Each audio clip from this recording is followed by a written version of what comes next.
বুদ্ধ কিন্তু তখনও বলেছিলেন, আমি কোনো মতের অনুসারী নই, আমি কোনো আচার্য, আমার কোনো আচার্য নেই, কোনো গুরু নেই, আমি শুধু মনুষ্য নই, আমি দেবতাও নই, আমি যক্ষও নই, আমি গন্ধর্বও নই, আমি ব্রহ্মাও নই, আমি সৃষ্টিকর্তাও নই, আমি হলাম জয়ী, আমি বুদ্ধ। আমি স্বয়ং সত্যকে জেনেছি, সেজন্য আমি সম্যক সম্বুদ্ধ। কিন্তু বুদ্ধ যে তার ঐতিহাসিক উক্তিটি করেছিলেন, যে ধম্মকে দেখে সে আমাকে দেখে, অর্থাৎ ধম্ম বলতে যে সত্য, আর যে আমাকে দেখে সে ধম্মকে দেখে। তো বুদ্ধ এখানেই কিন্তু স্পষ্ট বুঝিয়ে দিয়েছিলেন যে রক্ত মাংসের বুদ্ধকে পূজা করা অর্থহীন, যদি না তুমি নিজের মনের ভেতরের যে সত্যটা সেটা যদি দেখতে না পাও, তাহলে মানে শুধু পূজা করে কোনো লাভ নেই। বুদ্ধ কখনোই কিন্তু নিজে কিন্তু পূজা চাননি, এবং তিনি তার জীবদ্দশায় কিন্তু বারবারই বলে গিয়েছেন যে আমার শরীর বা আমার রূপের কোনো পূজা করবে না। আমার দেয়া শিক্ষা বা আমার দেয়া যে ধর্মটাই পালন করবে। তিনি স্পষ্টভাবে বলে গিয়েছিলেন যে, যে ধর্মকে দেখে সেই আমাকে দেখে। এক কথায় যদি বলি, বুদ্ধ ধর্মের মূল থিমটা হলো দুঃখ এবং দুঃখ থেকে মুক্তির উপায়। মানে বুদ্ধ কোনো অলৌকিক কোনো গল্প শোনাননি। তিনি খুবই প্র্যাকটিক্যাল কথা বলেছিলেন। তিনি দেখেছেন মানুষ পৃথিবীতে কষ্ট পায়, বার্ধক্য, রোগ, মৃত্যু, প্রিয় মানুষকে হারালে তিনি এই কষ্টের কারণ এবং তা থেকে বের হওয়ার যে ফর্মুলা, এটাই আসলে তিনি দিয়ে গিয়েছেন তার এই বুদ্ধ ধর্মের আ ধর্মের মাধ্যমে। যে মহাসাগরের জল যেমন একটাই স্বাদ, মানে লবণাক্ত, তেমনি আমাদের ধর্ম ও দর্শনেরও একটাই স্বাদ, সেটা হলো মুক্তি। বুদ্ধ ওই যে চক্ষিসূত্র বললাম, চক্ষিসূত্রের ২ টি জিনিসের মধ্যে তিনি পার্থক্য করেছেন। একটা হলো সত্য রক্ষা করা। মানে কেউ বলতে পারে যে, "আমি এটা বিশ্বাস করি।" এটা তার ব্যক্তিগত সত্য। এটাতে কোনো দোষের কিছু নেই। আর দ্বিতীয়টা হলো সত্য আবিষ্কার করা। আবিষ্কার করা কি? কিন্তু কেউ যদি বলে যে, "আমার এই বিশ্বাসটাই একমাত্র সত্য, বাকি সবকিছু মিথ্যা।" তাহলে কিন্তু সে সত্যকে কিন্তু হত্যা করল। আমরা আমাদের এই যে ইগো বা আমাদের এই সংস্কার অনুযায়ী একটা কমফোর্ট জোন বানিয়ে ফেলি, সেটাকেই আসলে আমরা সত্য বলে বিশ্বাস করি। কিন্তু বুদ্ধ বলেছেন, সত্য অনেক সময় তেতো হতে পারে। সেটাকে যাচাই না করে মেনে নেয়া বোকামি। সবাইকে নমস্কার। আ আশা করি ভালো আছেন। স্বাগত জানাচ্ছি আজকের বুদ্ধ চর্চা চ্যানেলের আমাদের ১ম পডকাস্টে। আমাদের আজকের টপিক হচ্ছে, বৌদ্ধ ধর্ম কি নিছকই ধর্ম নাকি জীবন দর্শন? এবং এটি কেন অন্যদের চেয়ে আলাদা? আর এছাড়াও আরো বৌদ্ধ ধর্মের বা বুদ্ধের বিভিন্ন বিষয়ের আমরা কিছু আ দার্শনিক আলোচনা করব। আ এই আলোচনায় আমাদের সাথে যোগ দিচ্ছে আমার বন্ধু দীপেন।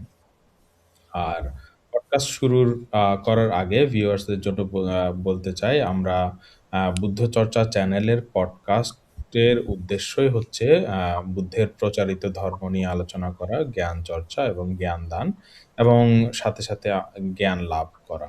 শুরুতেই বলে রাখি, আমাদের উদ্দেশ্য কোনো পাণ্ডিত্য দেখানো নয়, বরং আলোচনার মাধ্যমে বুদ্ধের গভীর দর্শনকে জানার চেষ্টা করা। আমাদের জ্ঞান সীমিত, তাই অনুরোধ থাকবে আমাদের কথা অন্ধভাবে বিশ্বাস না করে নিজেরা যাচাই করে নিবেন। আর আলোচনার কোনো ভুল থাকলে কমেন্টে শুধরে দিবেন। কারণ আমরাও এখানে শিখতে এসেছি। এবার তাহলে আমরা আমাদের আলোচনায় শুরু করি। দীপেন, আম আলবার্ট আইনস্টাইন আ কিন্তু একবার বলেছিলেন যে, ভবিষ্যতের ধর্ম হবে একটি মহাজাগতিক ধর্ম, মানে কসমিক রিলিজিয়ন। এটি কোনো এটি যদি কোনো ধর্ম হয়, তবে তা হবে বৌদ্ধ ধর্ম। হ্যাঁ, বিশাল। এই কথাটা আমি আগেও শুনেছি। কিন্তু একজন বিজ্ঞানী যদি এমন কথা বলেন, তাহলে এখানে প্রশ্ন আসে যে তিনি কি ধর্মের কথা বলেছেন? অর্থাৎ কোন ধর্মের কথা বুঝিয়েছেন এখানে? উনি কি ধর্মের কথা বুঝিয়েছেন নাকি মানুষের কোনো চিন্তাধারার কথা বুঝিয়েছেন? হ্যাঁ, দারুণ একটি অবজারভেশন। আ আইনস্টাইন আসলে এখানে প্রচলিত অর্থে কোনো ধর্মের কথা বলেননি। তিনি এমন এক দর্শনের কথা বলেছিলেন যা বিজ্ঞানের সাথে সাংঘর্ষিক নয়। তিনি দেখেছিলেন বৌদ্ধ ধর্ম কোনো গল্পকথা বা অন্ধবিশ্বাসের উপর দাঁড়িয়ে নেই। বরং এটি একটি কার্য-কারণ সম্পর্ক, মানে কজ অ্যান্ড ইফেক্ট এর উপর দাঁড়িয়ে, যেটি ঠিক যেমন আ ফিজিক্স কাজ করে। আচ্ছা, সেটা তো বুঝলাম। কিন্তু এখানে একটা খটকা আছে যে আমরা যখন বিজ্ঞান বলি তখন আমরা প্রমাণ চাই, কিন্তু ধর্মে সাধারণত বিশ্বাসটা হচ্ছে গিয়ে মূল বিষয়।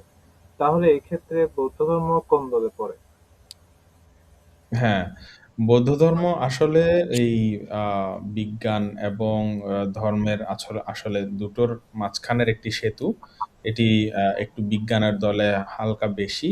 অন্য ধর্মে যেটা বলা হয় যে বিশ্বাস করো তবে সত্য জানতে পারবে। সেখানে বৌদ্ধ ধর্মে বলা হয় যে আগে সত্য জানার চেষ্টা করো। সত্য জেনে তারপরেই বিশ্বাস করো। আসলে বৌদ্ধ ধর্ম হলো একটি অভিজ্ঞতা ভিত্তিক ধর্ম। এখানে ল্যাবরেটরি হলো নিজেরই শরীর এবং নিজের মন। হুম, খুব ইন্টারেস্টিং একটা বিষয়। তাহলে একটা প্রশ্ন খুব স্বাভাবিকভাবে আসে যে বৌদ্ধ ধর্মকে আমরা আদৌ ধর্ম বলবো কেন? এটাকে তো চাইলে আমরা মাইন্ড সায়েন্স বা জীবন দর্শনও বলতে পারি। হ্যাঁ, একদম ঠিক, ঠিক কথা বলেছিস। আসলে আ পাশ্চাত্য পণ্ডিতরা যখন ১ম আমাদের এশিয়াতে আসেন, তারা এইটাকে তাদের চেনার ছকে ফেলার জন্যই আসলে রিলিজিয়ন বা ধর্ম আ নাম দিয়েছিলেন। কিন্তু আদতে আ আমাদের বৌদ্ধ আ যে ধম্ম পালিতে যে ধাম্মা বলা হয়, তার আসল প্রকৃত অর্থ কিন্তু প্রকৃতির নিয়ম। মানে ল অফ নেচার। অর্থাৎ মানে মনে কর আগুনের আ আগুন যেমন পোড়ায়, আ জলের ধর্ম হলো ভেজানো। ঠিক তেমনি লোভ করলেই দুঃখ বাড়ে। অর্থাৎ লোভের ধর্ম কিন্তু দুঃখ। ঠিক তেমনি ত্যাগ করলে শান্তি আসে। এটি আসলে তাই এটি নিছক কোনো ধর্ম নয়। এটি আসলে জীবনেরই নিয়ম। উম, আচ্ছা, আচ্ছা, তাহলে শুরুতে একটা কমন কনফিউশন ক্লিয়ার কর আমাদের জন্য, যে আমরা মন্দিরে যে বুদ্ধের মূর্তি দেখি, দেখে আমরা সবাই প্রণাম করি। তাহলে এই ক্ষেত্রে প্রণামটা আসলে কি হিসেবে করা হচ্ছে? এটা কি ওনাকে বুদ্ধ হিসেবে ওনার প্রতি শ্রদ্ধা জানানোর হিসেবে, মানে শ্রদ্ধা জানানোর জন্য করা হচ্ছে, নাকি সৃষ্টিকর্তা ভেবে ওনাকে প্রণামটা করা হচ্ছে এখানে? হ্যাঁ, খুব ভালো প্রশ্ন। এর সহজ উত্তর হলো না। আমরা আ বুদ্ধ কোনো অবতার বা ঈশ্বর বা সৃষ্টিকর্তা নন। তিনি আমাদেরই মতো রক্ত মাংসেরই মানুষ ছিলেন। বুদ্ধ আসলে কোনো কারো আ নাম নয়। এটি সিদ্ধার্থ গৌতম যখন সত্যকে জানলেন, আ মানে এনলাইটেনমেন্ট পেলেন, তখন তাকে বলা হলো বুদ্ধ। মানে বুদ্ধ শব্দের অর্থ হলো যিনি জেগে উঠেছেন। এখন মানে আম এই জেগে ওঠাটা হলো যে আমরা সবাই কিন্তু ঘুমের ঘোরে বা মোহের মধ্যে আচ্ছন্ন আছি। তিনি সেই মোহ বা ঘুম থেকে জেগে উঠেছিলেন। আ এটি মূলত একজন আলোকিত সত্তাকেই বোঝায়। মানে তিনি অজ্ঞতার যে অন্ধকার আছে, অজ্ঞতার অন্ধকার থেকে জেগে উঠেছিলেন। অর্থাৎ মানে আমরা যে অবিদ্যা বা আমাদের এই অবিদ্যার কারণে যে সংস্কারে আবদ্ধ আছি, এই অবিদ্যাকে দূর করেছিলেন বলেই নিজের মধ্য থেকে ওই অবিদ্যা বা অজ্ঞতাটাকে দূর করে প্রজ্ঞায় নিজেকে নিমজ্জিত করেছিলেন বলেই তিনি বুদ্ধ নামে আ আ অভিহিত হন। আর এই বিষয়ে ক্ষুদ্দক নিকায়ের একটি মহানির্দেশ আ সূত্রতে কিছু উল্লেখ পাওয়া যায়। যেখানে বলা হয়েছে বুদ্ধ বলছেন যে, "নেতং নামং মাতরা কতং, ন পিতরা কতং, ন সমন ব্রাহ্মণেহি কতং, ন দেবতাহি কতং। বিমুক্ষন্তি কমেতং বুদ্ধানং ভগবন্তাং বোধিয়ামূলে।" অর্থাৎ মানে বুদ্ধ এই নাম আ মাতার কাছ থেকে বা পিতার কাছ থেকে বা অন্য কারো কাছ থেকে পাননি। এই নামটি তিনি এই বিমুক্তি লাভ করেছিলেন। বোধিমূলে বসে যেই বিমুক্তি সুখ আ অনুভব করেছিলেন, তার কারণেই আসলে তাকে এই বুদ্ধ নামটি দেয়া হয়েছিল। এছাড়াও মনে কর বুদ্ধ যখন বুদ্ধত্ব লাভের পরে বুদ্ধকে যখন দেখেন, একজন পরিব্রাজক বুদ্ধকে আ দর্শন করেন। তার নাম ছিল উপক। তো তিনিও বুদ্ধের এই রূপ দেখে আ বা এই যে ঐশ্বর্য দেখে আ অতীব বিমোহিত হয়েছিলেন। তিনি জিজ্ঞেস করেছিলেন যে, "হে প্রসন্ন, আপনি কে? আপনি আপনার শরীরে এত জ্যোতি কেন বের হচ্ছে? বা আপনি কার অনুসারী?" বুদ্ধ কিন্তু তখনও বলেছিলেন, "আমি কোনো মতের অনুসারী নই। আমি কোনো আচার্য আমার কোনো আচার্য নেই, কোনো গুরু নেই। আমি আ শুধু মনুষ্যও নই, আমি দেবতাও নই, আমি যক্ষও নই, আমি গন্ধর্বও নই, আমি ব্রহ্মাও নই, আমি সৃষ্টিকর্তাও নই। আমি হলাম জয়ী, আমি বুদ্ধ। আ আমি স্বয়ং সত্যকে জেনেছি, সেজন্য আমি সম্যক সম্বুদ্ধ।" এজন্য বুদ্ধকে বলা হয় সম্যক সম্বুদ্ধ। বুদ্ধ আ অ এক অর অথৈ জ্ঞান, যেখানে মানুষ আ এই পৃথিবীতে চলাফেরা করে, সাধারণ কাজকর্ম করে, নিজেদের পরিবার-পরিজন, স্ত্রী-পুত্র ভরণ-পোষণ করতে দেখা যায়। বুদ্ধ কিন্তু সেরকম নন।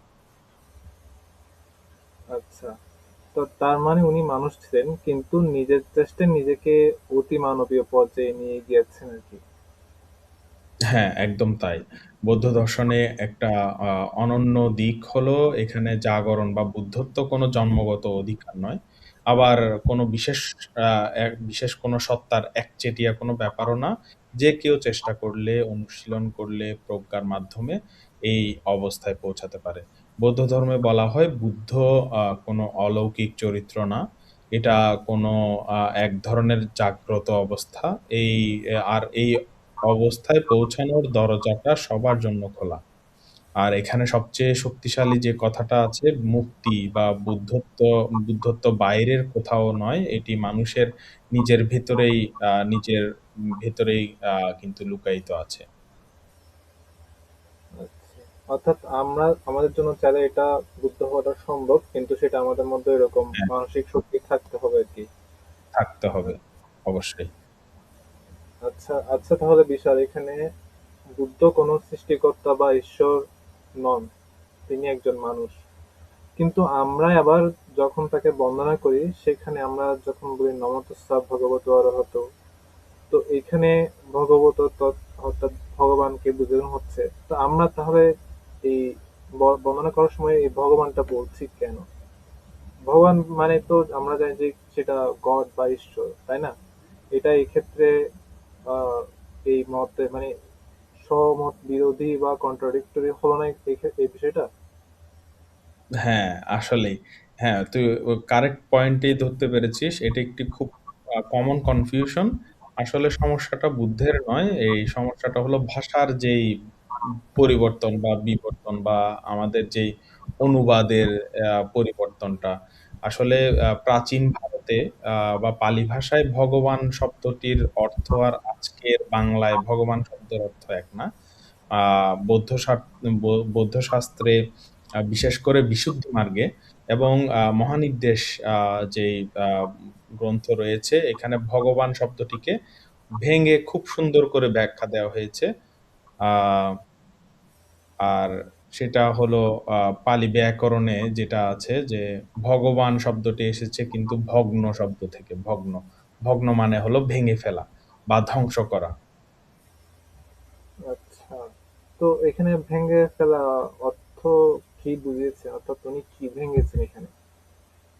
হ্যাঁ, হ্যাঁ, বুদ্ধ আ আসলে মানুষের মনের যে ৩ টি প্রধান শত্রু থাকে, এগুলোকেই আসলে আ তিনি আ ভেঙে চুরমার করেছিলেন। শাস্ত্রে বলা হয়, "ভগ্ন রাগো, ভগ্ন দোষো, ভগ্ন মোহ, ইতি ভগবা।" অর্থাৎ মানে যিনি নিজের রাগ বা লোভকে ভেঙেছেন, যিনি নিজের দ্বেষ বা ঘৃণাকে ভেঙেছেন এবং যিনি মোহ বা অজ্ঞতাকে ভেঙেছেন, অজ্ঞানতাকে ভেঙেছেন, সংসার চক্রের এই শিকলগুলোকে ভেঙে টুকরো, টুকরো করেছেন, তাকেই আসলে বলা হয় ভগবান।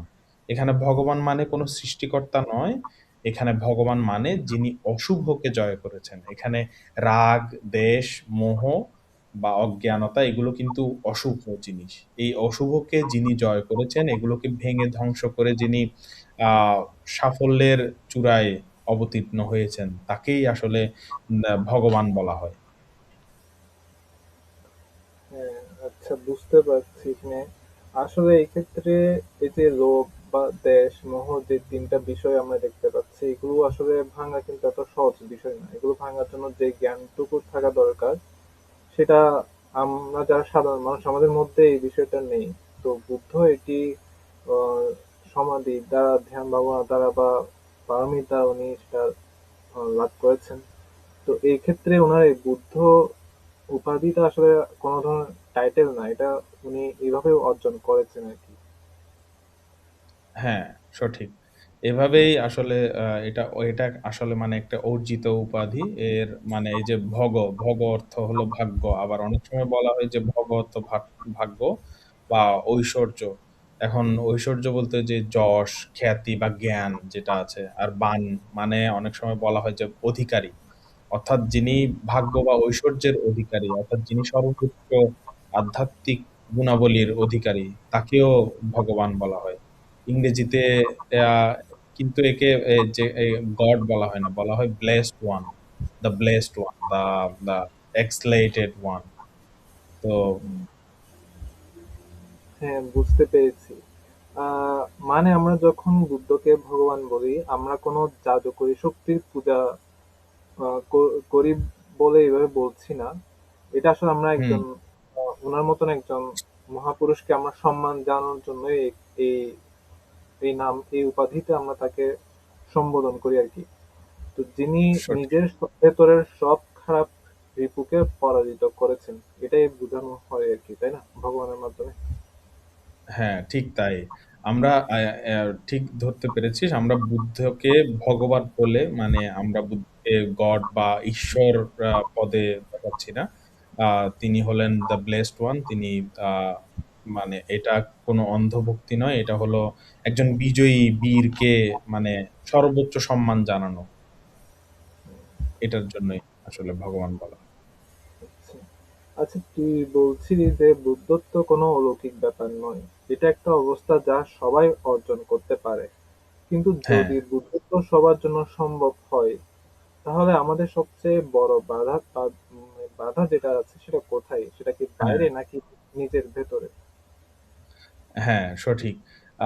বুদ্ধ যে বুদ্ধের যে শিক্ষা আছে, বুদ্ধের শিক্ষা অনুযায়ী কিন্তু বাধাটা 100% আমাদের ভিতরে।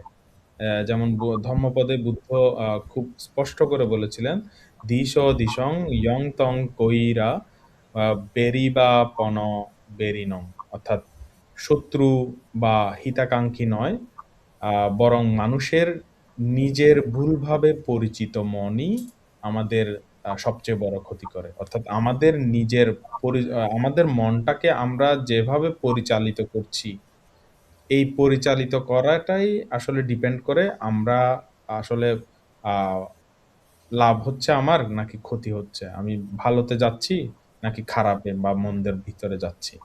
ও কোনো শত্রু বা অন্য কেউ, অন্য কারো উপর এটি ডিপেন্ড করে না, নির্ভর করে না। হুম, আসলে বিষয়টা খুবই দারুণ একটা বিষয়। এটা আমরা প্রায় সময় আমরা বলি যে ও আমাকে, আমার সাথে এরকম করেছে বলে আমি তার সাথে এরকমটা করেছি। তো মোরালিটি বা হুম, নৈতিকতার যে বিষয়টা আসে, নৈতিকতার বলতে বিষয়টা আসলে মানে কোনো ধরনের বাধ্যতা না, এটা হচ্ছে গিয়ে চয়েস। আমার কাছে দুইটাই চয়েস আছে, আমি নৈতিক বা অনৈতিক হ্যাঁ, দুইটার মধ্যে যে কোনো একটা নিতে পারি। এখন আমি কোনটা চয়েস করছি সেটা আমার উপরে নির্ভর করছে, সেটা অন্য কারো প্রভাবের কারণে সেটা হচ্ছে না, এরকমই তো হুম, বোঝাচ্ছে। হ্যাঁ, সঠিক। এটাই আমারই চয়েস। এবং মানে সেটাই বুদ্ধ বলেছিলেন যে আসলে সবচেয়ে বড় বাধাই কিন্তু অবিদ্যা মানে অজ্ঞানতা, যেটা আমাদের নিজস্ব। এবং এটার সাথে সাথে আরেকটি জড়িত থাকে, সেটা হলো আমাদের নিজের যে তৃষ্ণা। একটা উদাহরণ দিই, মনে কর আহ মজজিম নিকায়ে বুদ্ধ আমাদের মনকে একটি মানে বুনো হাতি বা বুনো ঘোড়ার সাথে তুলনা করেছেন। আসলে সমস্যাটা ঘোড়াটা নয়, মানে মনটা নয়।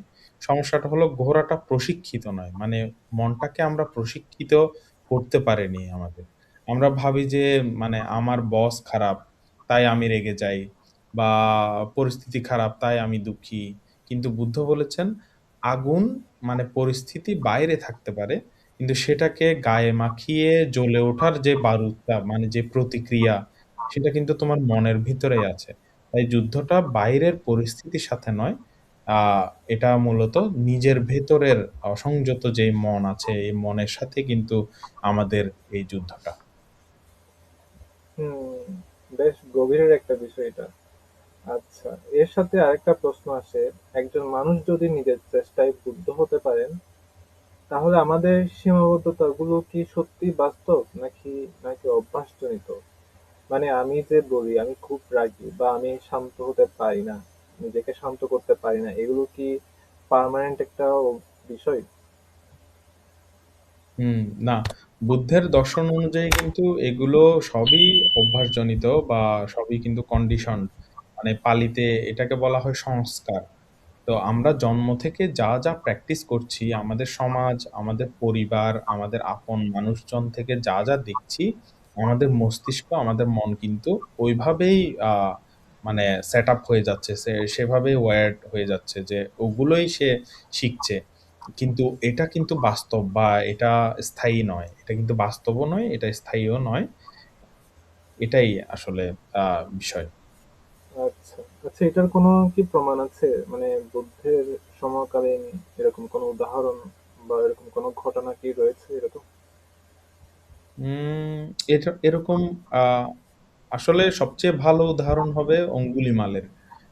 অঙ্গুলিমাল কিন্তু একজন ভয়ংকর দস্যু ছিলেন, আমরা জানি।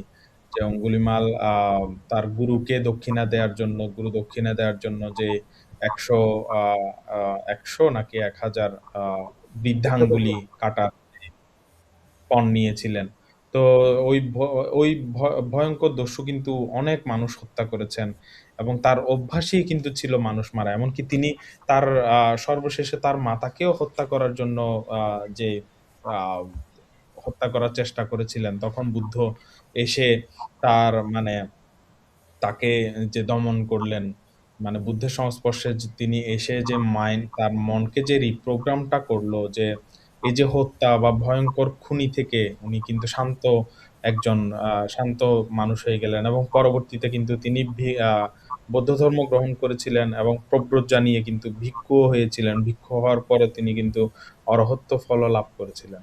তো এই যে বুদ্ধ তাই মজঝিম নিকায়ের যে অঙ্গুলিমাল সূত্রের মধ্যেই আসলে দেখিয়েছেন যে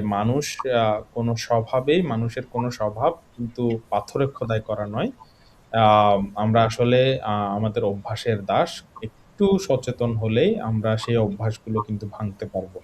আমাদের লিমিটেশন গুলো আসলে আমাদেরই তৈরি করা। এটি একটি মানসিক দেয়াল, বাহ্যিক নয়। বুঝতে পারছি। এটা আসলে মানে আমাদের ধারণা যে কি আমরা তো আমি এমনই, আমি হুম। এরকমই থাকবো, আমি এর চেয়ে নিজেকে পাল্টাতে পারবো না। আসলে যে সেটা যে মানে মানে কি বলে, সেই ক্ষেত্রে যেটা আমরা অঙ্গুলিমালের যে ঘটনাটা দেখতে পাচ্ছি, মানে সেটা আসলে ওই ধারণাটাকে ভেঙে দিচ্ছে আর কি। তো সঠিক। এবার বিশেষ একটা প্রশ্ন, সেটা হচ্ছে গিয়ে যেটা হয়তো অনেকেরই খারাপ লাগবে। আহ আর যদি মানে বুদ্ধ আমাদের সামনে থাকতেন, তিনি কি চাইতেন যে আমরা তাকে এভাবে পূজা করি, নাকি আমরা উনি যে ধর্ম দ্বারা আমাদেরকে মুক্ত করার চেষ্টা করেছেন, যে ধর্ম দান করে সেই মানে মানে সেটা সেটা করব, মানে কোনটা করলে উনি বেশি মানে উনি পছন্দ করতেন, উনি কোনটা এখানে প্রেফার করতেন? হ্যাঁ, আসলেই এটি খুবই চমৎকার প্রশ্ন। আ এই প্রশ্নের উত্তর কিন্তু বুদ্ধই নিজেই দিয়ে গিয়েছেন এবং খুবই কড়া ভাষায় দিয়ে গিয়েছেন। সংযুক্ত নিকায়ে আ তিনি বলেছেন, বক্কলি নামক একজন ভিক্ষু ছিলেন। আ যিনি বুদ্ধের রূপ দেখে কিন্তু অনেক মুগ্ধ ছিলেন। তিনি সারাদিন বুদ্ধের দিকে তাকিয়ে থাকতেন। আচ্ছা, মানে ভক্তি থেকে তাকিয়ে থাকতো আর কি। হ্যাঁ, হ্যাঁ, হ্যাঁ, হ্যাঁ, ভক্তি ভরে তাকিয়ে থাকতেন। আ মানে কিন্তু বুদ্ধ একদিন তাকে ধমক দিয়ে বললেন যে, "বক্কলি, এই আ মানে পচনশীল শরীরের দিকে তাকিয়ে তো লাভ নেই।" তখনই কিন্তু বুদ্ধ আ যে তার ঐতিহাসিক উক্তিটি করেছিলেন, "যে ধম্মকে দেখে, আ সে আমাকে দেখে।" অর্থাৎ ধম্ম বলতে যে সত্য, আর যে আমাকে দেখে সে ধম্মকে দেখে। তো বুদ্ধ এখানেই কিন্তু স্পষ্ট বুঝিয়ে দিয়েছিলেন যে রক্ত মাংসের বুদ্ধকে পূজা করা অর্থহীন। যদি না তুমি নিজের মনের ভেতরের যে সত্যটা সেটা যদি দেখতে না পাও, তাহলে মানে শুধু পূজা করে কোনো লাভ নেই। বুদ্ধ কিন্তু চাইতেনই না যে আমরা তার মূর্তির সামনে ফুল দেই বা মনে বিরাগ বিদ্বেষ পুষে রাখি। তিনি চাইতেন আমরা যেন আমাদের মনের ভিতরের আবর্জনাগুলো পরিষ্কার করি। এটাকে বলা হয় প্রতিপত্তি পূজা। অর্থাৎ প্রতিপত্তি বলতে বোঝাচ্ছে যে মানে বুদ্ধের যে উপদেশগুলো পালন করা। বুদ্ধের উপদেশ পালন করাটাই হলো বুদ্ধের জন্য পূজা। এটাই হলো তার জন্য আসল পূজা, ফুল প্রদীপ দেয়াই নয়।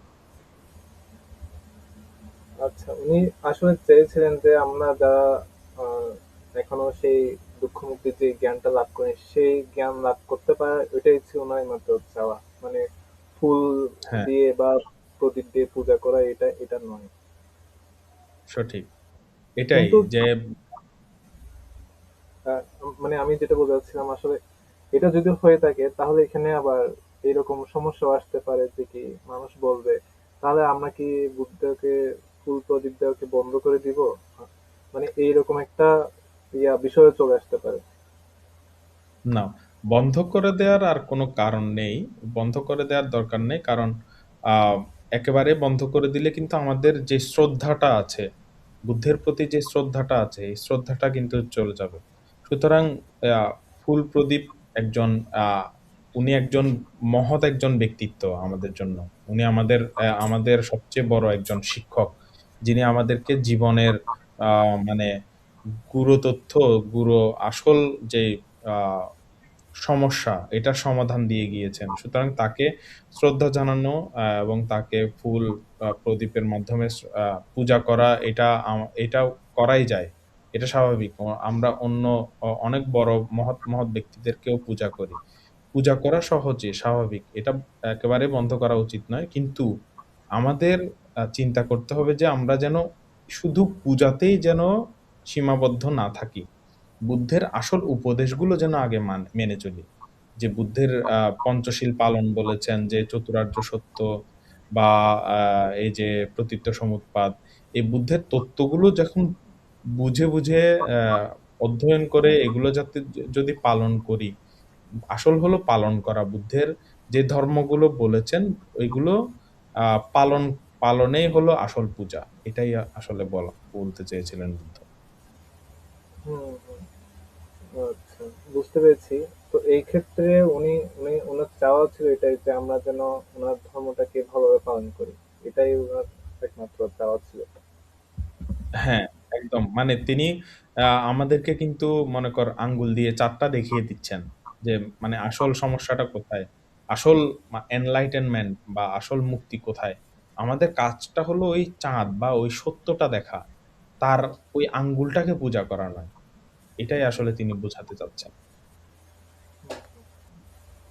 আচ্ছা, কিন্তু আমরা যারা সাধারণ মানুষ আমরা তো এত জটিলতা এগুলো তো বুঝি না। তো আমরা আমাদের মধ্যে আমরা যারা বৌদ্ধ ধর্ম মানে মূর্তি পূজা বুঝে, বুদ্ধ ধর্ম ধর্ম বলতে শুধু মূর্তি পূজাকে বুঝে। কিন্তু প্রশ্ন হলো যে কি বুদ্ধ নিজে কি কখনো পূজা পেয়েছেন? না, আসলে আহ বুদ্ধ কখনোই কিন্তু নিজে কিন্তু পূজা চাননি। এবং তিনি তার জীবদ্দশায় কিন্তু বারবারই বলে গিয়েছেন যে আমার শরীর বা আমার রূপের কোনো পূজা করবে না। আমার দেয়া শিক্ষা বা আমার দেয়া যে ধর্মটাই পালন করবে। তিনি স্পষ্টভাবে বলে গিয়েছিলেন যে যে ধর্মকে দেখে সেই আমাকে দেখে। তাহলে এত মূর্তি এলো কোথা থেকে আমাদের? হ্যাঁ, এটা আসলে আহ খুব ভালো একটি প্রশ্ন। আসলে যেটা হলো যে বুদ্ধের আহ দেহত্যাগ মানে পরিনির্বাণ বা আহ দেহত্যাগের পরের প্রায় 500 500 বছর পরে আসলে এই যে গ্রিক বা রোমান শিল্পের প্রভাবে কিন্তু আমাদের এই বিভিন্ন বুদ্ধ মূর্তিগুলো কিন্তু আহ, পরবর্তীতে সৃষ্টি হয়। কিন্তু আহ যেই বিষয়টা হলো যে এই এই বুদ্ধ মূর্তিগুলো কিন্তু মানে এগুলো কিন্তু বানানো হয়েছে, ভক্তি থেকে এসেছে। এগুলো কিন্তু বুদ্ধের নির্দেশ ছিল না। তাই বুদ্ধকে পূজা করা আর তার দেখানো পথে হাঁটা দুটোই কিন্তু সম্পূর্ণ আলাদা জিনিস। আমরা দুটোই করতে পারি, কিন্তু আমরা শুধুমাত্র পূজা করতে পারবো না। আমাদের বুদ্ধের দেখানো পথে মানে বুদ্ধের ধর্ম পালন করতে হবে, সাথে সাথে বুদ্ধ পূজাও করতে পারি। কিন্তু শুধুমাত্র বুদ্ধ পূজা করেই আমরা থেমে গেলে হবে না। আমরা বুদ্ধের সামনে গিয়ে পঞ্চশীল প্রার্থনা করেই পঞ্চশীল আহ নিয়েই চলে আসলে হবে না। ওই পঞ্চশীলগুলো প্রতিটা ভালোভাবে পালন করতে হবে। এটাই হলো বুদ্ধের আসল উপদেশ। শুধুমাত্র তুমি বুদ্ধ মূর্তির সামনে আমরা যেটা করছি এখন, যে বুদ্ধের সামনে গিয়ে পঞ্চশীল প্রার্থনা করি, পঞ্চশীল গ্রহণ করি, কিন্তু পালন করি না। অনেক সময় আমরা বুঝতেও পারি না যে আমরা পালন করছি কি করছি না। কিন্তু বুদ্ধ তো বলেছেন পালন করো। তো আমাদের আসল হলো পালন করা, পঞ্চশীল পালন করা বা ধর্ম পালন করা। শুধুমাত্র বুদ্ধকে পূজার জন্য, বুদ্ধকে খুশি করার জন্য গ্রহণ করা নয়। আচ্ছা, আচ্ছা, তুই তখন বুদ্ধ নামের অর্থ বলছিলি যে তিনি জেগে উঠেছেন। আমরা তো সবাই জেগেই আছি, তাই না? তো আমাদের দৈনন্দিন জীবনে যে রাগ, লোভ, ভয়, এগুলো কি আহ, ঘুমিয়ে থাকার লক্ষণ?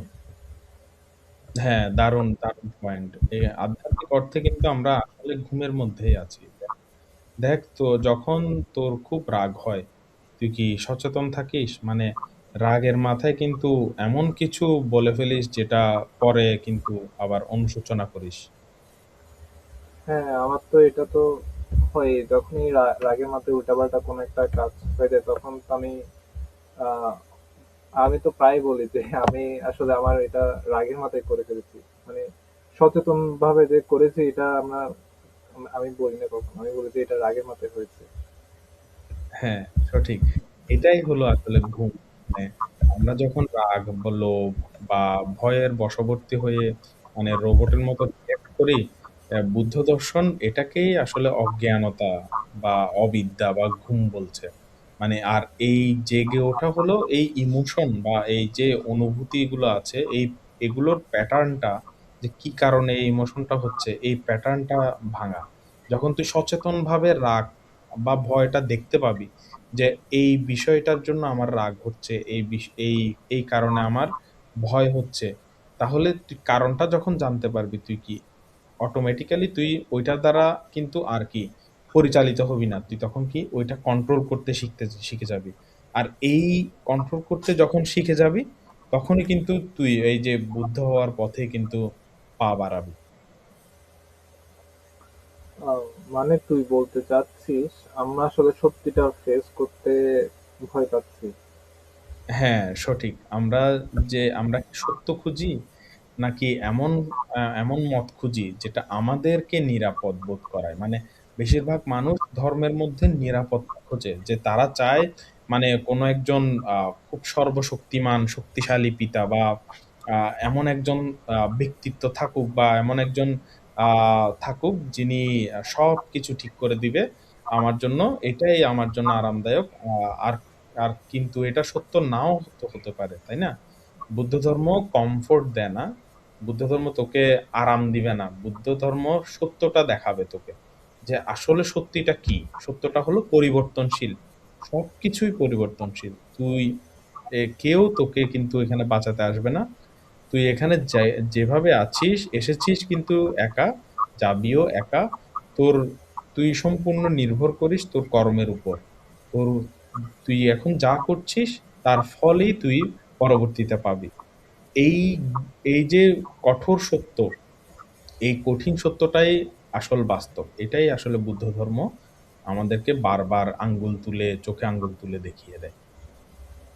হুম, এই এই বিষয়টা আসলে দেখার দৃষ্টিভঙ্গি পাল্টে দেয়। অর্থাৎ আমরা এতদিন সেফটি খুঁজছিলাম, কিন্তু বৌদ্ধ ধর্ম বলছে যে সাহসের সাথে সত্যকে ফেস করতে হবে। সঠিক, একদম তাই। এই সত্যকে ফেস করার মানে যে টুল গুলো, যে আহ, জিনিসগুলো দরকার, এগুলোই কিন্তু আমরা এই যে পরের পর্বে জানতে পারবো, ধাপে ধাপে আস্তে আস্তে। আচ্ছা, তাহলে আমাদের বৌদ্ধ ধর্মের মূল থিমটা কি, এক কথায় যদি বলতে হয়? এক কথায় যদি বলি, বুদ্ধ ধর্মের মূল থিমটা হলো দুঃখ এবং দুঃখ থেকে মুক্তির উপায়। মানে বুদ্ধ কোনো অলৌকিক কোনো গল্প শোনান নেই। তিনি খুবই প্র্যাকটিক্যাল কথা বলেছিলেন। তিনি দেখেছেন মানুষ পৃথিবীতে কষ্ট পায়, বার্ধক্য, রোগ, মৃত্যু, প্রিয় মানুষকে হারালে তিনি এই কষ্টের কারণ এবং তা থেকে বের হওয়ার যে ফর্মুলা, এটাই আসলে তিনি দিয়ে গিয়েছেন তার এই বুদ্ধ ধর্মের আ মাধ্যমে ধর্মের মাধ্যমে। এটা তো অনেকটা ডাক্তারের প্রেসক্রিপশনের মতো বলা যেতে পারে। হ্যাঁ, সঠিক। এর একটি পারফেক্ট উদাহরণ বুদ্ধ কিন্তু আ নিজেই আ নিজেই নিজেকে কিন্তু মানে চিকিৎসকের মতোই আ আমাদেরকে বলেছেন যে যেমন তিনি বলছেন যে রোগ আছে, রোগ মানে দুঃখ আছে। রোগের কারণ আছে মানে দুঃখেরও কারণ আছে সেটা তৃষ্ণা বা লোভ। আবার রোগও কিন্তু সারানো সম্ভব কিভাবে? নির্বাণের মাধ্যমে। আর এই রোগ সারানোর যে ওষুধ আছে সেই ওষুধটা হলো আর্য অষ্টাঙ্গিক মার্গ যে ৮ টি অষ্টা আ ৮ টি যেই আর্য মার্গ যেগুলো, এগুলোই। এইটা আসলে পুরোটাই মনস্তাত্ত্বিক একটা চিকিৎসা। এটা মানে শারীরিক চিকিৎসা নয়।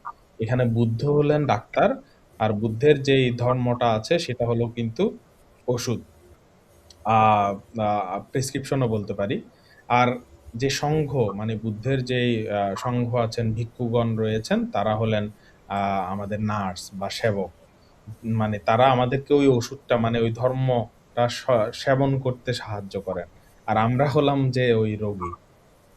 এজন্যই কিন্তু আ বুদ্ধকে পালি সাহিত্যের যে পালি সাহিত্যের বিভিন্ন গ্রন্থে কিন্তু মহাভিষক মানে দ্যা গ্রেট ফিজিশিয়ান বলা হয়েছে। তিনি এই উপমাটি কিন্তু বিশুদ্ধি মার্গে এবং মজীম নিকায়েও পাওয়া যায়। আর ধর্মচক্র প্রবর্তন সূত্রেও বুদ্ধ তার ১ম ভাষণে ১ম এই তিনি বলেছিলেন যে দুঃখার্য সত্য যেটা বলেছিলেন, দুঃখার্য সত্য সম্পর্কে বর্ণনা দিয়েছিলেন এবং তিনি সেখানে বলেন যে এই জাগতিক আ অস্তিত্ব সবকিছুই দুঃখময়। মানে জাতি অপি দুঃখা, জরা অপি দুঃখা, মরণমপি দুঃখম।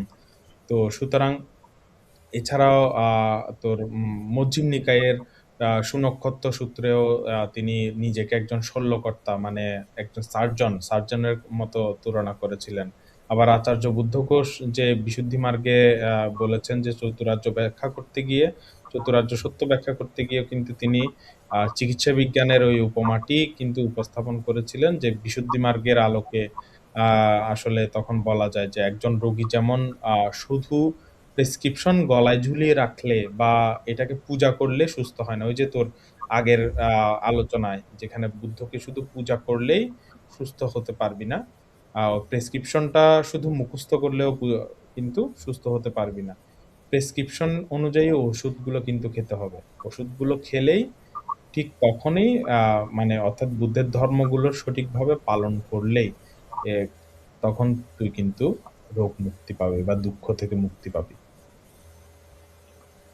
আচ্ছা, আচ্ছা, তুই বারবার বলছিস যে বুদ্ধ দুঃখের কথা বলেছেন, কিন্তু যদি বুদ্ধ ধর্মের মূল কথা দুঃখ হয়, তাহলে এটা কি খুব নেগেটিভ দর্শন এরকম শোনাচ্ছে না? নাকি এটা কোনো বাস্তববাদী কথা হয়ে যাচ্ছে? মানে সারাক্ষণ দুঃখ আছে বলে তো মানে মানুষ তো ডিপ্রেশনে চলে যাবে। হ্যাঁ, এটা একটা আসলে বিশাল ভুল ধারণা। আ মানে বৌদ্ধ ধর্ম কিন্তু নেতিবাচকও নয়, আবার ইতিবাচকও নয়। মানে এটি হলো কিন্তু বাস্তববাদী। পালি ভাষায় এটাকে বলা হয় যথাভূত। মানে জিনিসটা যেমন ঠিক তেমন ভাবেই দেখা। হচ্ছে একটু বুঝিয়ে বলতো বিষয়টা। মানে ধর তুই একটা ডাক্তারের কাছে গেলি, ডাক্তার তোকে টেস্ট করে বলল যে আপনার শরীরে একটা অনেক বড় একটা টিউমার আছে। এখন তুই কি ডাক্তারকে বলবি আপনি খুব নেগেটিভ কথা বলছেন, পজিটিভ কিছু বলুন। না, এখানে তো ডাক্তার তো সত্য যেটা যেটা সমস্যা সেটাই তো উনি বলেছেন। হ্যাঁ, এক্সাক্টলি। বুদ্ধ হলেন সেই ডাক্তার। তিনি ১ম এ রোগটা ডায়াগনোসিস করেছেন যে দুঃখ সত্য। কিন্তু তিনি সেখানেই কিন্তু থেমে যাননি। তিনি রোগের ওষুধও কিন্তু দিয়ে গেছেন যে নির্বাণ বা মুক্তির পথ যেটা। এবং উদান গ্রন্থে কিন্তু বুদ্ধ খুব সুন্দর করে বলেছেন যে মহাসাগরের জল আ যেমন একটাই স্বাদ মানে লবণাক্ত, তেমনি আমাদের ধর্ম ও দর্শনেরও একটাই স্বাদ, সেটা হলো মুক্তি। সুতরাং বৌদ্ধ ধর্মে আ শুরুটা দুঃখ দিয়ে হলেও কিন্তু শেষটা বা গন্তব্যটা কিন্তু অসীম সুখ বা শান্তির পথে। তাই ওইটা নেগেটিভ নয়, ওটা বলতে গেলে একটা মুক্তির বিজ্ঞান আর কি। হ্যাঁ, যুক্তি আছে বিষয়টাতে। কিন্তু অনেকে বলে যে দুঃখের কথা ভাববো না, শুধু ভালো থাকার চেষ্টা করবো, সুখে থাকার চেষ্টা করবো। তো দুঃখের কথা এড়িয়ে গেলে কি আসলে দুঃখের শেষ হয়ে যায়? একদমই না, এড়িয়ে যাওয়া বা ইগনোর করা তো কোনো সমাধানই নয়।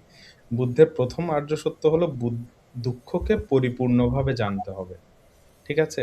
তুই যদি তোর শত্রুকেই না চিনিস, তার শক্তি না জানিস, তাহলে তাকে খারাপই কিভাবে?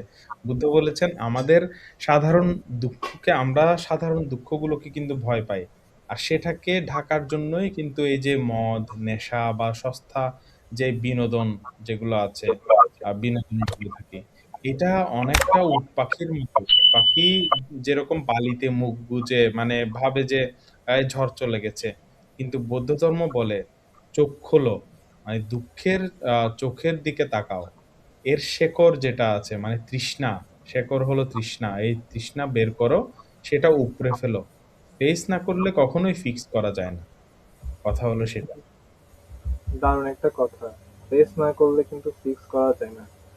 আচ্ছা, এবার একটা খুব প্র্যাকটিক্যাল উদাহরণে আসি। একজন রোগী যদি ডাক্তারের কথা না শুনে শুধু প্রেসক্রিপশনকে পূজা করে, তাহলে কি সে সুস্থ হবে? আমরা কি ধর্মের ক্ষেত্রেও কি সেটাই করছি না? হ্যাঁ, ১০০ ভাগ সত্যি। তুই এটাই ধরতে পেরেছিস, সঠিকটাই ধরতে পেরেছিস, যেটা আমরা এটাই করছি। এই ভুলটাই বারবার করছি যে বুদ্ধ কিন্তু আ একটা খুব বিখ্যাত একটি উপমা মজঝিম নিকায়ে দিয়েছেন। তিনি ধর্মকে একটি ভেলা মানে ভেলার সাথে তুলনা করেছেন। ভেলার ভেলা কিন্তু নদী পার হওয়ার জন্য ভেলার দরকার হয় বা নৌকার দরকার হয়। এখন কেউ যদি নদী পার না হয়ে সারা জীবন যদি ওই ভেলাটারই পূজা করে, বা ভেলাটাকে মাথায় করে যদি মানে এদিকে ওদিকে ছুটে বেড়ায়, এটা কি বোকামি নয়? হুম, অবশ্যই বোকামি। ঠিক তেমনই ধর্মগ্রন্থ বা সূত্রগুলো হলো প্রেসক্রিপশন আমাদের। তো এই ধর্মপদে বুদ্ধ কিন্তু ধর্মপদে একটা খুব সুন্দর একটি কথা বলেছিলেন যে, যে মানুষ অনেক ধর্মকথা জানে বা আবৃত্তি করে কিন্তু নিজে কখনো ওই জীবনে পালন করে না, সে হলো ওই রাখালের মতো যে অন্যের গরুগুলো গুনে, গুনে দিন পার করে। অন্যের গরুকে পাহারা দিয়ে তার জীবন কাটে, কিন্তু দুধ বা ঘিয়ের মালিক কিন্তু সে হয় না। সে কখনোই একটা গরুরও মালিক হয় না, দুধেরও মালিক হয় না, ঘিয়েরও কখনো মালিক হতে পারে না। আর আমরাও আজকে সেরকমই করছি যে আমরা প্রেসক্রিপশন গুলো মানে বড়, বড় আমরা অনেকেই মানে বিভিন্ন সূত্র, বিভিন্ন গাথা, আ অনেক হাজার, হাজার গাথা অনেক হাজার, হাজার সূত্র ত্রিপিটক মুখস্থ, ত্রিপিটজ্ঞ হয়ে প্রেসক্রিপশন গলায় বাঁধিয়ে, বাঁধিয়ে কিন্তু আ ঘুরে বেড়াচ্ছি। ধূপকাঠি জ্বালিয়ে বুদ্ধের পূজা করছি। কিন্তু ওই যে ওষুধটা কিন্তু মানে আচরণ যেটা, ওটা কিন্তু পালন করছি না, খাচ্ছি না। এই রোগও এজন্য সারছে না। আর সমাজেও শান্তি আসছে না, আমার নিজের মনেও কিন্তু শান্তি আসছে না। হ্যাঁ, ঠিক। আহ, আচ্ছা, এবার তাহলে একটু সাইকোলজিক্যাল প্রশ্নে আসি। আমরা সবাই দুঃখ থেকে পালাতে চাই, কিন্তু আমাদের দুঃখ কি আসলে এই আমিকে রক্ষা করার চেষ্টার ফল? মানে কেউ আমাকে অপমান করলে আমার খারাপ লাগে, কারণ আমার আমার মনে হয় আমার ইগো হার্ট হয়েছে। হুম, একদম ঠিক জায়গায় হিট করেছিস। বুদ্ধের পুরো দর্শনের আ কেন্দ্রবিন্দুটাই কিন্তু এটা। যে বুদ্ধের ২য় আর্য সত্যে যেটা বলা হয়েছে দুঃখের মূল কারণ কিন্তু তৃষ্ণা। তো এই যে তৃষ্ণা এবং উপাদান এবং আর আমরা আমরা সবচেয়ে শক্ত করে যেটাকে আঁকড়ে ধরে থাকি সেটা হলো এই আমি, মানে আমার সত্তা আমি। সংযুক্ত নিকায়ে বুদ্ধ একটা সুন্দর উদাহরণ দিয়েছেন। মনে কর ধর কেউ বনের মধ্যে শুকনো কাঠ পুড়িয়ে আগুন জ্বালিয়ে দিল। তোর কি কষ্ট হবে? না, কেন কষ্ট হবে? ওটা তো মানে কাঠ পুড়াচ্ছে, আমার আমাকে তো আর পুড়াচ্ছে না, তাই না? হ্যাঁ, কিন্তু কেউ যদি তোর ঘরে মানে তোকে ধরে আগুনে ফেলার চেষ্টা করে তখন? তখন তো আমি অবশ্যই নিজেকে বাঁচানোর চেষ্টা করব। হ্যাঁ, কেন? কারণ এখানে কি আমি জড়িয়ে আছে। মানে বুদ্ধ বলেছেন যে আমাদের জীবনের 99% দুঃখ আসে কিন্তু এই আমি বা আমার গণ্ডিটা রক্ষা করতে গিয়ে। আমার টাকা, আমার সম্মান, আমার শরীর, আমার পরিবার, আমার এই, আমার সেই, এই দেয়ালগুলো যতই উঁচু করব আমরা, আমাদের ভয়ের কারণও তত বাড়বে। দেয়াল না থাকলে ভাঙার কোনো ভয়ই নেই। মানে আমাকে রক্ষা করার বা আমির এই জিনিসগুলো যখন থাকবে না, তখন কিন্তু আর এটা ভাঙার আর ভয় থাকবে না। আচ্ছা বিশাল, এবার তাহলে একটা ইন্টারেস্টিং প্রশ্নে আসি, যে পৃথিবীতে তো অনেক বড় বড় ধর্ম আছে, যেমন ইসলাম, হিন্দু, খ্রিস্টান ধর্ম। সব ধর্মে তো শান্তির কথা বলে, ভালো মানুষ হওয়ার জন্য বলে। তাহলে এখানে বৌদ্ধ ধর্ম ঠিক কোন জায়গায় আলাদা, বা এর বিশেষত্বটা কোথায়? হ্যাঁ, খুবই চমৎকার প্রশ্ন। দেখ দীপেন, সব ধর্মের গন্তব্য হয়তো এক, শান্তি বা মুক্তি। কিন্তু সেই গন্তব্য বা পাহাড়ে ওঠার রাস্তা যেটা, এই পদ্ধতি, এটা কিন্তু আলাদা। বৌদ্ধ ধর্মকে আলাদা করার জন্য আমাদের অন্য কোনো ধর্মের তুলনা দেওয়ার দরকার নেই। কারণ বুদ্ধের অ্যাপ্রোচ বা বুদ্ধের স্টাইলটাই মানে বোঝা যায়, এতক্ষণ আলোচনাতেই বোঝা যাচ্ছে যে বুদ্ধের ধর্মের স্টাইলটা কেমন। তো তবে তোকে আমি ৩ টা মানে প্রধান বৈশিষ্ট্যের কথা বলবো। আ সেখানে ১ম যে বৈশিষ্ট্যটা হলো সেটা হলো পৃথিবীর অধিকাংশ ধর্মই কিন্তু ঈশ্বরবাদী বলতে গেলে। যেখানে মূল ভিত্তি হলো একজন প মানে পরম শক্তিশালী আ সৃষ্টিকর্তা আছেন, তার প্রতি ভক্তি বা সমর্পণ করা। এটা কিন্তু মানুষ বিশ্বাস করে। এবং একজন পরম করুণাময় সত্তা আছে। আমরা বিপদে পড়লে তার কাছে প্রার্থনা করি। এবং তিনি আমাদেরকে সাহায্য করেন। এটা কিন্তু খুব সুন্দর একটি বিশ্বাসের একটি সম্পর্কের মধ্যে দাঁড়িয়ে আছে। তাই না? হুম, এটা তো আমরা ছোটবেলা থেকে দেখে আসছি, ভক্তি বা প্রার্থনাই তো শক্তি। হ্যাঁ, ঠিক। কিন্তু বৌদ্ধ ধর্মের অ্যাপ্রোচটা একটু ভিন্ন। বুদ্ধ মানে ভক্তি বা প্রার্থনার উপর বেশি জোর দেননি। তিনি জোর দিয়েছেন আসলে আত্মশক্তির উপর। এই যে নিজের প্রচেষ্টার উপর। বুদ্ধ বলেছেন, "অত্তদীপ ভব।" মানে নিজের আলোয় নিজে আলোকিত হও। যেমন ধম্মপদে বুদ্ধ বলেছেন, আত্মশক্তির উপর যেই জোর দিয়ে বলেছিলেন যে, "অত্তাহি অত্তনোনাথ।" মানে নিজের নাথ, নিজের প্রভু নিজেই। ঠিক আছে? তো অত্তাহি অত্তনুনাথ কহিনাথ পরশিয়া অত্তনাহি সুদন্তেন নাথং লভতে দুর্লভম। মানে আপনি কিন্তু আপনার আশ্রয়, তুমি তোমার আশ্রয়, তুমি ছাড়া অন্য কোনো আশ্রয়দাতা নেই। আর আপনাকে যখন সুসংযত করবে, সেটাই হবে দুর্লভ শরণের মানে লাভ হয়। মানে সেটাই সবচেয়ে বড় আ যে দুর্লভ, যেটা যেটা তুমি কোথাও পাচ্ছ না। সেটারই লাভ হবে তুমি নিজেকে যখন সংযত করবে। আচ্ছা, তার মানে উনি কি আমাদেরকে কোনো ধরনের সাহায্য পেতে কি বারণ করছেন এখানে? বিষয়টা মানে বারণ করার মতো নয়। এটা মূলত দায়িত্ব নেয়ার মতো। মানে একটা উদাহরণ দিই। মনে কর ধর তুই একটা নৌকা নিয়ে ওই যে নৌকা নিয়ে নদী পার হবি। একদল মানুষ আ প্রার্থনা করছে যে, "হে বাতাস তুমি দয়া করে আমাকে আমাদের নৌকা ওই পারে নিয়ে যাও।" এটা হলো ভক্তি বা প্রার্থনার পথ। আর বুদ্ধ বলছেন, "বাতাস আসবে কিনা এটা কিন্তু তোমার হাতে নেই। তুমি শক্ত করে দাঁড়াও, তুমি একটা বৈঠা নাও এবং নিজেই কি বাইতে শুরু করো।" এটাই হলো কর্মের পথ। তো বুদ্ধ ধর্ম শেখায় যে তোমার মুক্তির দায়িত্ব তোমাকেই নিতে হবে।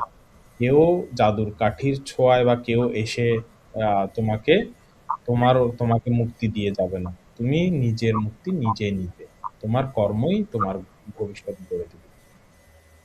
হুম, খুব পজিটিভ একটা অ্যাপ্রোচ। আচ্ছা, এখানে দ্বিতীয় পয়েন্টটা কি?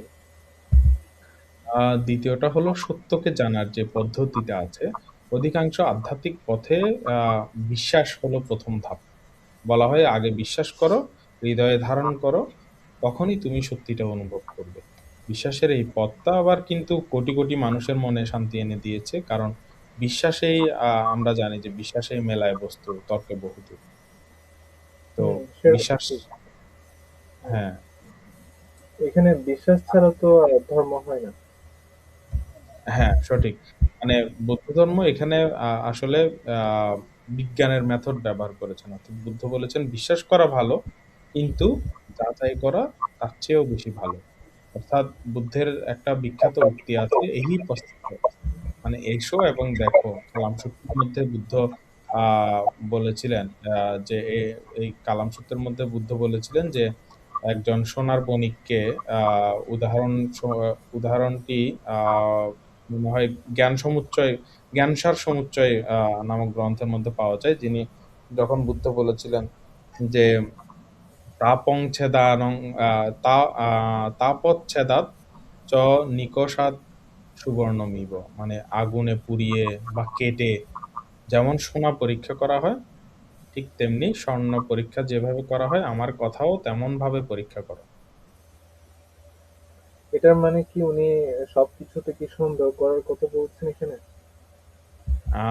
আসলে সন্দেহ নয়, তিনি অনুসন্ধান করতে বলছেন। মানে ধর, তোকে কেউ বলল যে এই, মনে কর এই আমটা অনেক মিষ্টি, এখন তুই দুটো কাজ করতে পারিস।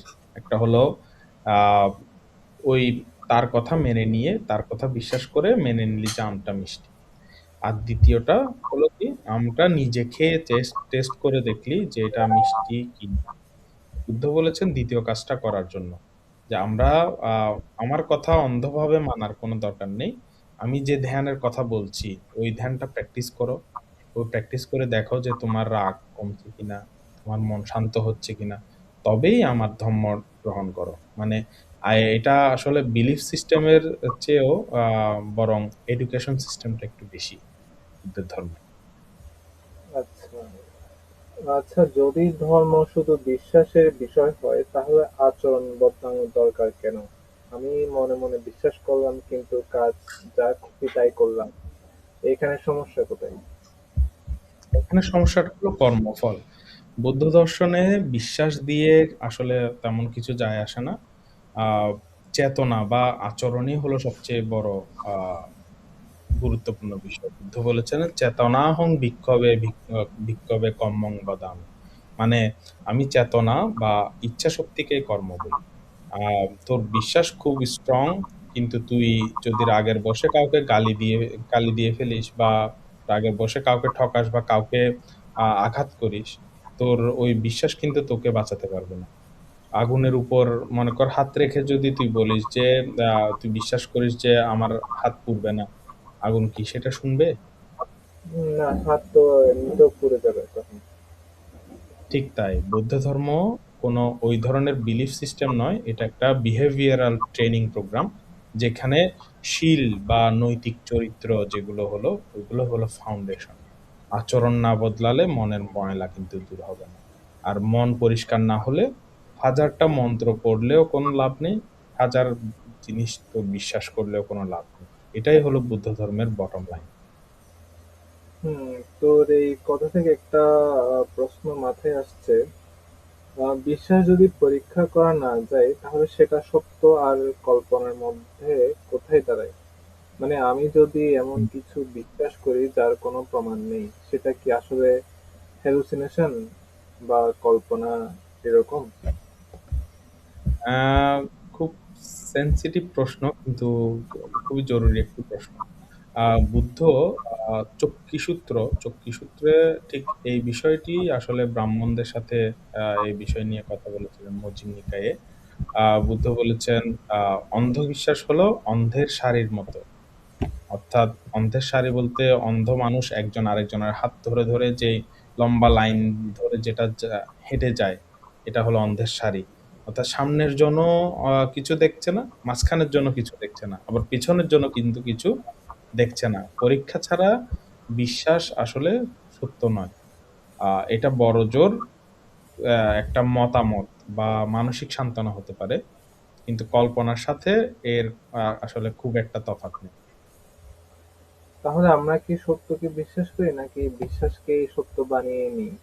মানে আমরা যেটা, মানে আমাদের যেটা ভালো লাগে আমরা কি সেটাকে কি সত্য বলে ধরে নিচ্ছি? ১০০ ভাগ সত্যি। আমরা ঠিক এটাই করি। বুদ্ধ ওই যে চক্কিসূত্র বললাম, চক্কিসূত্রে ২ টি জিনিসের মধ্যে তিনি পার্থক্য করেছেন। একটা হলো সত্য রক্ষা করা, মানে কেউ বলতে পারে যে আমি এটা বিশ্বাস করি। এটা তার ব্যক্তিগত সত্য। এটাতে কোনো দোষের কিছু নেই। আর দ্বিতীয়টা হলো সত্য আবিষ্কার করা। আবিষ্কার করা কি, কিন্তু কেউ যদি বলে যে আমার এই বিশ্বাসটাই একমাত্র সত্য, বাকি সবকিছু মিথ্যা, তাহলে কিন্তু সে সত্যকে কিন্তু হত্যা করল। আমরা আমাদের এই যে ইগো বা আমাদের এই সংস্কার অনুযায়ী একটা কমফোর্ট জোন বানিয়ে ফেলি, সেটাকেই আসলে আমরা সত্য বলে বিশ্বাস করি। কিন্তু বুদ্ধ বলেছেন সত্য অনেক সময় তেতো হতে পারে। সেটাকে যাচাই না করে মেনে নেয়া বোকামি। অর্থাৎ যেটাকে মানে কেউ যদি কখনো কোনো একটা বিষয়কে যদি সত্য বলে আহ, দাবি করে, তাহলে সেটা আমাদেরকে জাহির করে। প্র্যাকটিক্যালি হ্যাঁ, সেটা জেনে নিতে হবে। আর হ্যাঁ, এটা হ্যাঁ। আচ্ছা, এখানে ৩ নাম্বার বৈশিষ্ট্যটা কি? ও, আর ৩ নাম্বার বিষয়টা একটু একটু দার্শনিক কিন্তু খুবই ইন্টারেস্টিং। এটা হলো আমি বা আত্মার সম্পর্কে ধারণা। মানে বেশিরভাগ দর্শন বা ধর্মেও কিন্তু বিশ্বাস করে যে আমার শরীরের ভেতরে একজন অপরিবর্তনশীল বা ফিক্সড একজন সত্তা আছে, যাকে আমরা আত্মা বা সোল বলি। শরীর বদলায় কিন্তু আত্মা বদলায়। আত্মা একই থাকে। তো এই বিষয়ে যেটা বুদ্ধ আ অনত্ত লক্ষণ সূত্র যেটা আছে, অনত্ত লক্ষণ সূত্রের মধ্যে বলেছিলেন, ন্যায়তং মম নেষোহম নেষোহমস্মি নমে সো অত্তা। অর্থাৎ ইহা আমার নয়, আমিও ইহা ইহা কিন্তু আমার আত্মা নয়। অর্থাৎ বুদ্ধ প্রশ্ন করেছিলেন রূপ কি নিত্য নাকি অনিত্য? ভিক্ষুরা বললেন যে অনিত্য। বুদ্ধ বললেন যে যা অনিত্য তা কি সুখের নাকি দুঃখের? উত্তর আসলো অবশ্যই দুঃখের। যা অনিত্য তা তো অবশ্যই দুঃখের হবে। এজন্যই বুদ্ধের চূড়ান্ত যুক্তি ছিল যে যা অনিত্য, দুঃখময়, পরিবর্তনশীল, পরিবর্তনের অধীন, তাকে কি আমি বা আত্মা বলা যায়? কারণ আমি বা আত্মা তো অপরিবর্তনশীল। তাহলে যেটা অপরিবর্তন, এটা একটার সাথে একটা সাংঘর্ষিক। যেটা পরিবর্তন হয়ে যাচ্ছে সেটা কখনোই আত্মা বা আমি হতে পারবে না। আর যেটা আমি হবে সেটা পরিবর্তন হবে না কখনো। কিন্তু আমরা তো পরিবর্তন হচ্ছি, তাই না? এজন্যই এটাকে আত্মা আসলে কোথাও থাকে না। হুম, এটাই তো আমরা জানি যে আত্মার কোনো বিনাশ নেই, কিন্তু বৌদ্ধ ধর্ম তো এটা তো মানে না। না, বুদ্ধ বলেছেন যে ভেতরের যে অপরিবর্তনশীল বা ফিক্সড কোনো আমি বা আত্মা নেই। আমরা যা কিছুকেই আমি বলি সেটা আসলে অনেকগুলো জিনিসের আসলে যোগফল। এই এই বিষয়টা আসলে মাথার উপর দিয়ে যাচ্ছে, একটু উদাহরণ দিয়ে বুঝিয়ে বল। আচ্ছা, সহজ ভাষায় বলি, একটা মানে পেঁয়াজের কথা ভাব। যে তুই যদি পেঁয়াজের খোসাগুলো একটা করে যদি ছাড়াতে থাকিস, শেষে কি কোনো আসল পেঁয়াজ পাবি? না, পুরোটাই তো খোসা। ছাড়াতে থাকলে তো শেষে কিছুই থাকবে না এখানে। হ্যাঁ, ঠিক তেমনি আমাদের জীবনটাও এমন। আমাদের শরীর আছে, আমাদের অনুভূতি, আমাদের স্মৃতি, আমাদের চিন্তাভাবনা, এগুলো সব একটার উপর একটা লেয়ার আকারে, একটার লেয়ারে একটা খোসার মতো করে আমাদের জীবনের আ আব আবরণ হিসেবে আছে। এগুলো সবকিছু মিলেই আসলে আমি, মানে আমি বা বিশাল বা দীপেন। তো এখানে কোনো কিছুই কিন্তু স্থায়ী নয়। আমার শরীরের অঙ্গ-প্রত্যঙ্গ, আমাদের অনুভূতি, আমার স্মৃতি, আমার চিন্তাভাবনা, এগুলো যদি আমি আলাদা করি, ভেতরে কিন্তু আমি আর কিছুই পাবো না। আমি বিশাল বলতে কিছুই থাকবে না ওখানে। অ্যা এই এই বিষয়ে মিলিন্দ প্রশ্নে খুব সুন্দরভাবে আ উত আ সুন্দরভাবে আসলে বর্ণনা করেছিলেন আ নাগসেন ভান্তে।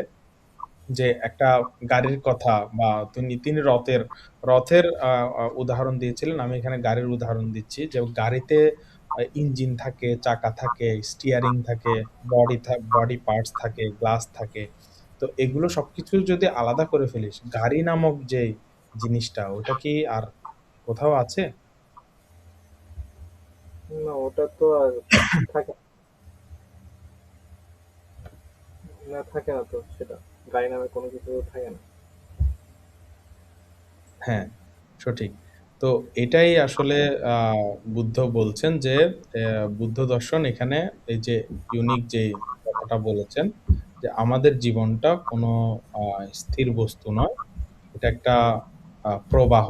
মানে যেমন ধর এটা একটা আহ, নদী, তুই কি বলতে পারবি নদীর জলটা মানে এক জায়গায় দাঁড়িয়ে আছে? না, জল তো প্রতি মুহূর্তেই বয়ে যাচ্ছে। নতুন জল হ্যাঁ, আসছে, আবার সেটার জায়গায় অন্য আরেকটা জল নিচ্ছে, এরকম আর কি। সঠিক। তো কিন্তু দূর থেকে দেখলে কিন্তু আমাদের মনে হয় যে ওই তো আমাদের মানে সেই একই নদীতেও দেখছি, কিন্তু ওখানে যে জল মানে পানিগুলো যে বারবার পরিবর্তিত হচ্ছে, মুহূর্তে মুহূর্তে পরিবর্তিত হচ্ছে, এটা কিন্তু আমরা বুঝতে পারি না।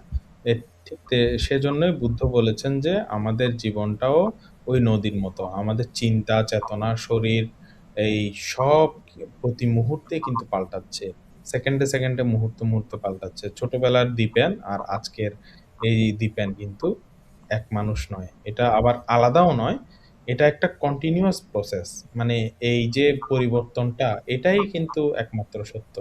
বুদ্ধ ধর্ম এই ডাইনামিক বা এই গতিশীল দর্শনের উপরে দাঁড়িয়ে আছে, আর এটাকেই বলা হচ্ছে যে অনাত্মবাদ বা থার্ড যে বৈশিষ্ট্য বুদ্ধ ধর্ম। এবং এটা আহ দীর্ঘনিকায়ের মহানিশ্চয় বা মহানদান সূত্রেও বুদ্ধ যে প্রতীত্য সমুৎপাদ ব্যাখ্যা করেছেন, সেখানেও তিনি দেখিয়েছেন যে যাকে ব্যক্তি বা আমি বলি, তা আসলে কার্যকারণের একটি দীর্ঘ চেইন বা প্রবাহ কার্যকারণের। তো একটার কারণে একটা হচ্ছে, অবিদ্যার কারণে সংস্কার হচ্ছে, সংস্কারের কারণে বিজ্ঞান হচ্ছে, এভাবে আহ ঘুরতে ঘুরতে আমাদের জন্ম হচ্ছে, জন্মের ফলে আবার অবিদ্যা হচ্ছে। এই যে কার্যকারণের যে দ্বাদশ নিদান আছে প্রতীত্য সমুৎপাদ, এটার মধ্যেই আসলে আমাদের সবকিছুই নিহিত। এখানে আমি বা ব্যক্তি বলতে কিছু নেই, অর্থাৎ এখানে কোনো কর্তা নেই, এখানে শুধু কর্ম আছে এবং তার ফল আছে। আসলে পুরো দেখার চোখটাই, মানে তুই বলতেছিস এখানে। অর্থাৎ এখানে কোনো ম্যাজিক নেই, সব পুরোটাই হচ্ছে গিয়ে লজিক আর দর্শন। হ্যাঁ, একদম তাই। আর এই কারণেই আইনস্টাইন বা ওপেনহাইমারের মতো বিজ্ঞানীদের কাছে বৌদ্ধ দর্শন ছিল এত প্রিয়। হুম, অসাধারণ। তোর কথা শুনে যা বুঝলাম, আমাদের বৌদ্ধ ধর্ম আসলে অন্য ধর্মের বিরোধী নয়, বরং এটা জীবনকে দেখার একটা ভিন্ন একটা লেন্স বা চশমা। একদম সঠিক। কেউ যদি ভক্তি বা পূজায় শান্তি পায়, এটা তার জন্য সঠিক। আর কেউ যদি যুক্তি বিশ্লেষণ বা নিজের মনের উপর কাজ করে শান্তি পায়, বুদ্ধ ধর্ম কিন্তু তার জন্য একটা পারফেক্ট গাইডলাইন হতে পারে। হুম, এটা তো সাংঘাতিক আসলে একটা বিষয়। যাই হোক, তাহলে শেষ প্রশ্নটা করি। শান্তি কি বাইরে থেকে পাওয়া যায়, নাকি আমি ধারণাটা আলাদা হলেই আসে? আমরা তো শান্তি খুঁজতে পাহাড়ে বা ধ্যানের ক্লাসে যাই। হ্যাঁ, শান্তি কোনো আসলে প্রোডাক্ট না যে এটা বাইরে থেকে ইম্পোর্ট করে আনবি। বুদ্ধ অনাত্ম লক্ষণ সূত্রের মধ্যে বলেছেন যে শান্তি মানে হলো মুক্তি। মানে কিসের মুক্তি? এই যে আমি করার যে রোগ, এটা থেকে মুক্তি।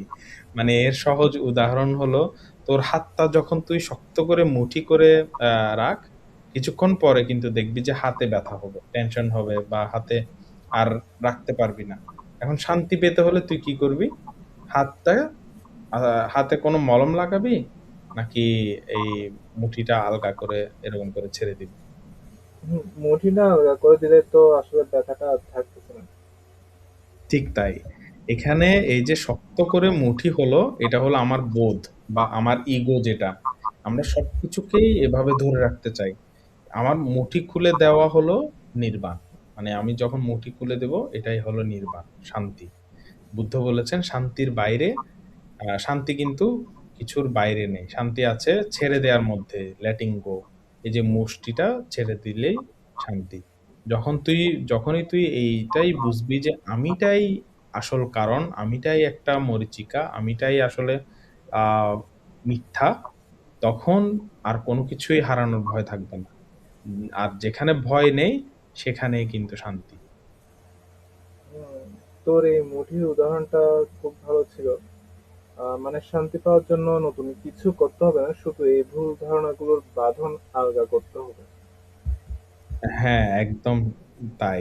আর এই বাঁধন আলগা করার যে প্র্যাকটিস, এটাই হলো ধ্যান বা মেডিটেশন।